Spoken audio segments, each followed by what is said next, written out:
Malaysian Prime Minister Mahathir Mohamad says that his government is looking to launch an economic stimulus package to deal with the fallout from the global novel coronavirus outbreak.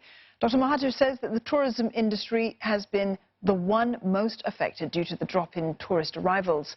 Finance Minister Lim Guan Eng says that his ministry will assess the potential duration and impact of this outbreak in Malaysia before deciding on a suitable quantum for the proposed stimulus package. He's meeting industries this week to gather some feedback. CNA's Melissa Go reports. Chinese New Year this time around was the slowest it's ever been for many hotels and restaurants in Malaysia. Kim Koo, who manages a four-star hotel outside Kuala Lumpur, says at least 50% of room bookings were cancelled in the past 2 weeks.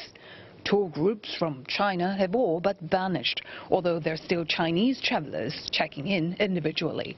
And Ms. Koo says that when they do, the hotel front desk is jittery. When our staff are, they're afraid to, when they hear, Chinese, carrying a Chinese passport, I think they're pretty scared. She also says that hotels' frontline employees have been told to wear masks at all times, but admits that the move is not sustainable in the long run.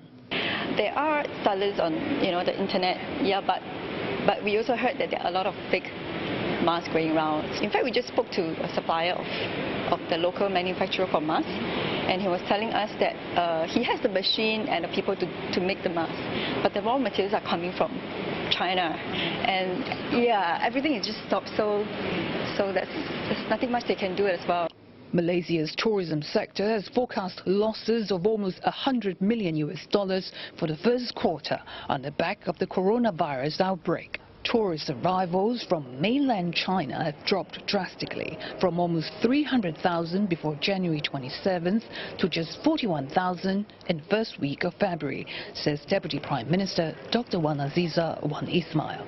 Malaysian authorities have so far been reluctant to divulge the locations of venues where infection have taken place to prevent unnecessary panic among the community. Some businesses have welcomed the move. If all these names have been disclosed, they might be affecting their businesses. I think Malaysia government is taking more conservative steps. But as long as it's traceable, I think that is more important. China being a very friendly country to us, and it's also an important business counterpart. The relationship between the two countries also have to be observed. But as the virus spreads, many in Malaysia are calling for a complete ban on visitors from China. Organizational psychologist Heta Doshi says this borders on discrimination and is counterproductive. It's ultimately about being human, and if it was your own family, what would you do?